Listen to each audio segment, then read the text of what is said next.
खरं म्हणजे पुण्याची निवडणूक हळूहळू गरम होते। ते दादा बोलतायत, हे दादा बोलतायत, अण्णा बोलतायत। आता जरा निवडणुकीला रंग भरतोय। पण खरं तर मी असं म्हणेन की चर्चा ही जेवढी मागे जाईल तेवढा या ठिकाणी अनेकांना आपण काय केलं हे सांगावं लागेल आणि मग त्यातनं अनेक अडचणी निर्माण होतील। पण मी या निवडणुकीत ठरवलंय, मुंबईमध्ये मला थोडंसं बोलावंच लागतं, कारण उत्तर दिलं नाही तर लोकांना आपण दुर्बल वाटतो। पण बाकी माझा निवडणुकीचा फोकस हा पूर्ण विकासावर आहे। कारण आपलं एक तत्व आहे, शरीफ है हम किसी से लड़ते नहीं, शरीफ है हम किसी से लड़ते नहीं, वरना जमाना जानता है हम किसी के बाप से डरते नहीं।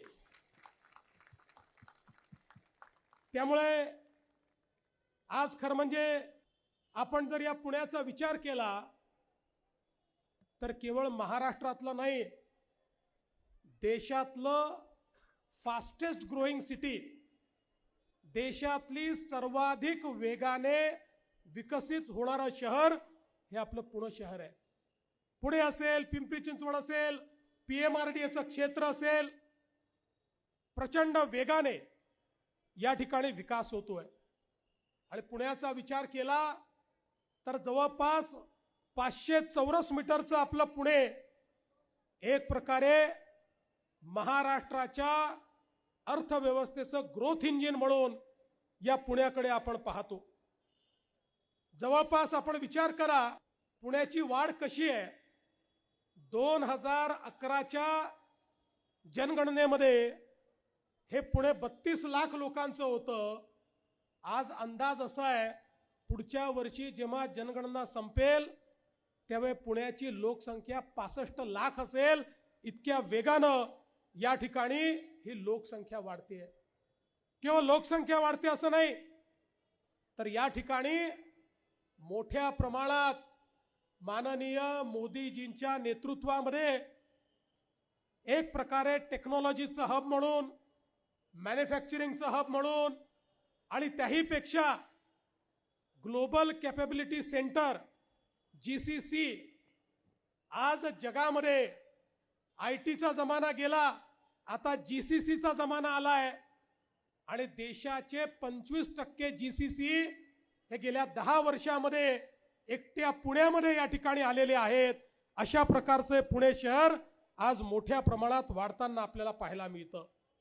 आणि आपल्याला कल्पना आहे 2017 साली या महानगरपालिकेची सूत्र तुम्ही भारतीय जनता पक्षाच्या हातात दिली आणि आज जो पुण्याचा विकास आपल्याला दिसतो आहे हा 2015 नंतर आणि 2017 नंतर झालेला दिसतोय। मगाशी दादा सांगत होते पुण्याच्या मेट्रोच्या संदर्भात घोषणा अनेक झाल्या, पण चर्चाच सुरू होती, ती मेट्रो काही पुढे जात नव्हती। पुण्यानंतर नागपूरच्या मेट्रोची घोषणा झाली, तिचं कामही सुरू झालं, पण पुण्याची मेट्रो अडकली होती। या ठिकाणी आम्ही ठाम निर्णय घेतला आणि कोणाचंही ऐकायचं नाही ठरवलं आणि त्या ठिकाणी मेट्रोचं काम आम्ही सुरू केलं। आज मला सांगताना आनंद वाटतो 110 किलोमीटरचं मेट्रोचं नेटवर्क हे पुण्यामध्ये आज आपण करतोय आणि त्यातलं 33 किलोमीटरचं नेटवर्क हे आपण पूर्ण केलंय। 24 किलोमीटरचं आता अंतिम टप्प्यामध्ये आहे आणि एकदा हे सगळं नेटवर्क पूर्ण झाल्यानंतर पुण्यामध्ये दळणवळण जे आहे हे अत्यंत सोपं होणार आहे। त्या ठिकाणी कुठलीही अडचण दळणवळणाची पुण्यामध्ये राहणार नाही। अशा पद्धतीनं पुण्याचं काम आपण हातामध्ये घेतलेलं आहे। आज आपलं पुण्यामध्ये सत्ता आल्यानंतर या पुण्यामध्ये मोठ्या प्रमाणात पिण्याचं पाणी असेल, सांडपाणी असेल, याच्या अनेक योजना आपण सुरू केल्या। जवळपास 12 STPची कामं आपण पुण्यामध्ये सुरू केली। पुण्यासारखं इतकं महत्त्वाचं शहर पण या शहरातलं सांडपाणी घाण पाणी मुळामुठेत जात होतं, या ठिकाणी आपल्या नदी नाल्यांमध्ये जात होतं. कुठेतरी इतकं महत्वाचं शहर पण पर्यावरणाची हानी होत होती, जलस्रोत प्रदूषित होत होते. आणि म्हणून 1100 MLD एवढ्या ट्रीटमेंटची व्यवस्था असलेले STP या पुण्यामध्ये आपण तयार करायला हातात घेतले. आणि त्यातनं पुण्याला एक सस्टेनेबल शहर म्हणून कशा प्रकारे विकसित करता येईल याचा प्रयत्न आपण सुरू केला. रिव्हरफ्रंट डेव्हलपमेंट आपण चालू केलं. जवळपास 88 किलोमीटरचा किनारा या नदीचा त्या ठिकाणी आपण तयार करतो. त्याच्यामुळे एकीकडे पर्यावरण देखील चांगलं राहणार आहे, दुसरीकडे आमची जी नदी आहे ती निर्मल आणि अविरल वाहिल्यामुळे त्याचा किनारा जो आहे तो अत्यंत नयनरम्य अशा प्रकारचा होणार आहे. एक प्रकारे पुढच्या काळामध्ये मोठ्या प्रमाणात टुरिस्टचं अट्रॅक्शन आणि टुरिस्टचं सेंटर म्हणून हे रिव्हरफ्रंट डेव्हलपमेंटचं काम चाललंय. याच्यामुळे पूर नियंत्रण देखील होणार आहे आणि सौंदर्यातही भर पडणार आहे. आज आपण जर बघितलं तर पुण्यामध्ये जवळपास 3000 कोटी रुपयाची पिण्याच्या पाण्याची योजना आपण सुरू केली.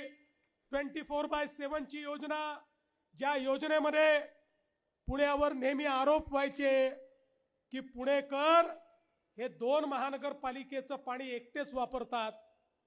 पुण्यामध्ये मोठ्या प्रमाणात पाणी वापरलं जायचं, पण तरी देखील इतकी असमता होती, इतकी विषमता होती. पुण्याच्या काही भागामध्ये पिण्याचं पाणी हे 24 तास मिळायचं आणि काही भागामध्ये दिवसभरामध्ये तासभर देखील पाणी यायचं नाही.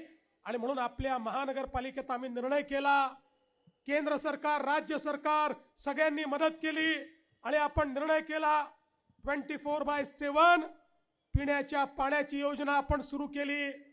जवळपास 75% योजनेचं काम झालंय.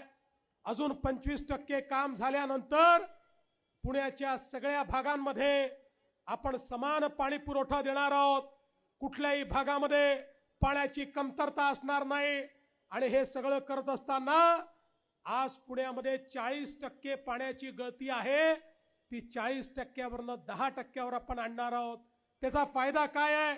एकीकडे पाणी वाचणार आहे, दुसरीकडे हे जे 30% पाण्याची गळती आहे याचे पैसे कोण देतं?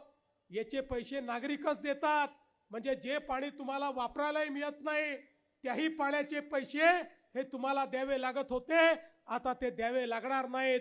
अशा पद्धतीने पुण्यामध्ये जवळपास 3000 कोटी रुपयाचं काम आपण या 24/7 योजनेच्या माध्यमातून केलं.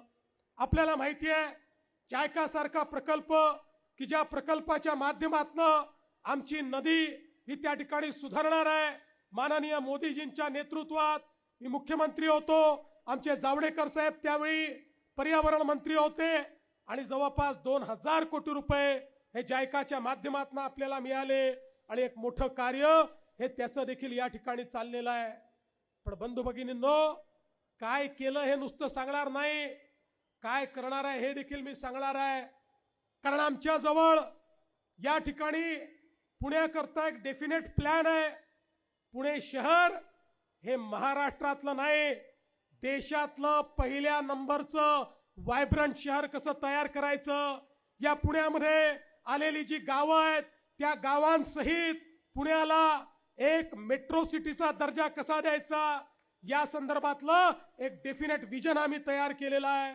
आणि म्हणून मला सांगताना या ठिकाणी आनंद वाटतो की आम्ही 2030चा एक पुण्याचा कॅपिटल इन्व्हेस्टमेंट प्लॅन तयार केलाय. या प्लॅनच्या अंतर्गत पुण्यामध्ये पायाभूत सुविधा तयार करण्याकरता 44,000 कोटी रुपयाची गुंतवणूक ही आम्ही करणार आहोत.